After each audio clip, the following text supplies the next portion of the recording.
Hola, soy Ana Pedrosa. En este vídeo aprenderás el procedimiento para obtener las fuerzas en engranajes cilíndricos de dientes rectos de perfil devolvente. Estos son los puntos que voy a seguir en la presentación. Los engranajes son sistemas de transmisión que se caracterizan por tener un rendimiento y una fiabilidad muy elevados. La transmisión de movimiento se realiza por empuje entre sus dientes. Los engranajes cilíndricos reciben este nombre porque su superficie exterior tiene esta forma. Permiten transmitir movimiento entre ejes paralelos. En este sistema, la transmisión de movimiento se realiza por empuje directo entre los dientes, al no necesitar de elementos auxiliares, como sería el caso de cadenas o correas. La distancia entre ejes puede ser reducida. Los engranajes de dientes rectos tienen sus dientes tallados en la dirección paralela a su eje. Seguimos con características. Los engranajes de perfil devolvente cumplen la ley general del engrane, por tanto, su relación de transmisión es constante y puede calcularse como la inversa de los diámetros o del número de dientes, y si asumimos que la potencia se transmite íntegramente, también será igual a la inversa de los pares torsores. Recordamos muy rápido algunos términos de estos engranajes. Círculo base es el círculo a partir del cual se define el perfil devolvente. ¿Por qué es importante este concepto? Por un lado, porque la línea de acción de la fuerza de transmisión lleva la dirección de la tangente interna a estos círculos, y por otro, porque por definición esta línea es perpendicular a la superficie del diente. Punto primitivo es la intersección entre la línea de acción y la línea que une los centros de los engranajes. Circunferencia primitiva, paralela al círculo base y pasa por el punto primitivo. El último concepto que debemos recordar es el de ángulo de presión. Es el que forma la línea de acción y la tangente común a las circunferencias primitivas. Este ángulo es el de la herramienta de corte usada en el tallado del diente, por tanto es un ángulo que tiene el engranaje. Vamos a ver ahora las fuerzas en estos engranajes. ¿Por qué es importante conocerlas? Porque, entre otras razones, son necesarias para dimensionar el propio engranaje y el eje que los soporta. De los dos engranajes mostrados en la figura, suponemos que el de arriba es el motriz o de entrada, es decir, es el que introduce potencia al sistema. El de abajo es el arrastrado o de salida. Si se aplica un par torsor en el engranaje de entrada, en el sentido mostrado por la flecha, ¿cómo crees que se moverá este engranaje? La respuesta no es obvia. Tendemos a pensar que el par provoca siempre el movimiento en el mismo sentido, pero ojo, porque ese par podría ser contrario al movimiento y provocar la frenada, que es lo que ocurre cuando bajas una marcha en el coche y sin tocar el freno se decelera.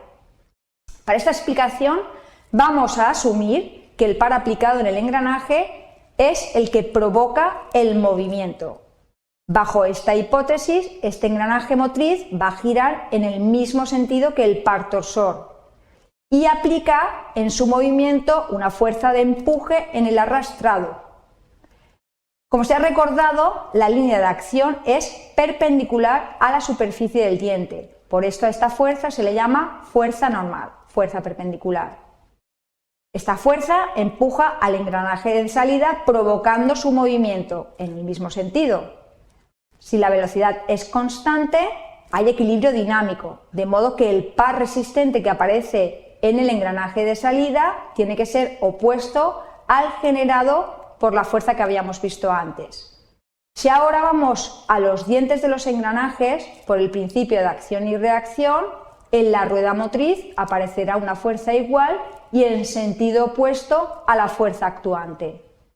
Separamos los dos engranajes y representamos en cada uno de ellos sus acciones, esto es, el par torsor y la fuerza que recibe. Lo siguiente que hacemos es descomponer la fuerza normal en las direcciones tangente y radial respecto a la circunferencia primitiva. Seguimos el desarrollo ahora con uno de los dos engranajes. Vamos a coger, por ejemplo, el de salida. Aplicamos la ecuación de equilibrio de pares torsores en este engranaje. Antes establecemos un criterio de signos, positivo en sentido antihorario o regla de la mano derecha. El primer término de esta ecuación será el par de salida. ¿Qué signo tiene esta componente? Pues tendrá que ser negativo porque este par es horario. ¿Habrá más términos en esta ecuación? Es verdad que no hay más pares torsores, pero las fuerzas lineales también pueden provocarlos. Empezamos con la fuerza tangencial. ¿Qué signo tiene el par que provoca esta componente en este engranaje? Hay que imaginar en qué sentido giraría el engranaje debido a esta fuerza. Sería antihorario, ¿verdad? Por tanto, signo de este par, positivo. ¿Y el valor? ¿Cuál sería? El par torsor es un momento, se calcula como fuerza por distancia. Fuerza por la distancia a la línea de acción en la dirección perpendicular. Por tanto, sería fuerza por radio primitivo. ¿Habrá más términos en esta ecuación? ¿Qué pasa con la fuerza radial? Pues que su línea de acción pasa por el centro del engranaje, por tanto, no genera par torsor. Así que ya no hay más términos, ya tenemos la ecuación de equilibrio. Despejamos ahora de esta ecuación la fuerza tangencial. Y si además aplicamos la relación entre diámetros y pares torsores, podemos obtener la fuerza tangencial con los datos del engranaje de salida o los de entrada. Podríais hacer este mismo desarrollo en el otro engranaje, en el engranaje de entrada, y veríais que obtendríais esta última expresión. Vale, una vez tenemos la fuerza tangencial, nos fijamos ahora en este triángulo rectángulo, la fuerza radial puede obtenerse a partir de la tangente del ángulo de presión. Con lo visto, ya podemos definir un procedimiento para obtener las fuerzas en engranajes cilíndricos de dientes rectos. En primer lugar, se calcula el módulo de las componentes de la fuerza de transmisión. Para ello recordamos que en máquinas rotativas la potencia es igual al par por la velocidad angular. Normalmente en una transmisión se conoce la potencia y las velocidades angulares de al menos de uno de los dos engranajes. Despejamos el par torsor y con el torsor y el diámetro obtenemos la fuerza tangencial. Con la fuerza tangencial y el ángulo de presión, la componente radial. Lo siguiente que hay que hacer es localizar el engranaje motriz y su sentido de movimiento. En el engranaje motriz, la fuerza tangencial es opuesta al movimiento. Por último, la componente radial lleva la dirección del radio y siempre va hacia dentro del engranaje. Vamos a verlo ahora sobre un caso práctico. Suponemos que en esta pareja de engranajes, el engranaje motriz es el de arriba y gira en el sentido indicado por la flecha. Vamos a representar las fuerzas solamente en este engranaje, lo separamos de la transmisión. Para ver cuál es el sentido de la fuerza tangencial, tenemos que pensar hacia dónde se mueven los dientes de este engranaje. Nos tenemos que fijar en la zona de contacto.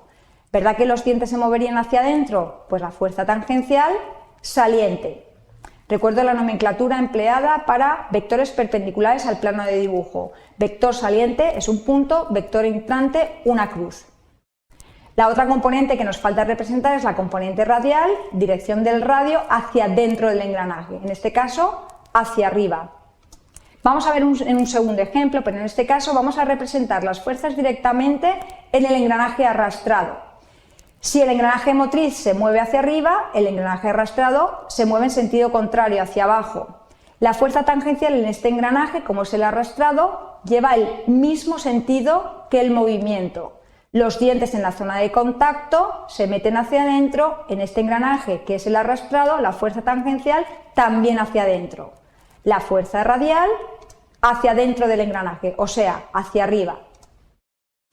Para finalizar repasamos qué hemos hecho. Hemos empezado recordando algunos parámetros y características de engranajes cilíndricos de dientes rectos de perfil devolvente. A continuación hemos deducido la obtención tanto del módulo como del sentido de las componentes de las fuerzas de transmisión y por último lo hemos visto aplicado a un caso práctico genero. Esto es todo. Espero que con este vídeo hayáis aprendido a obtener las fuerzas en engranajes cilíndricos de dientes rectos.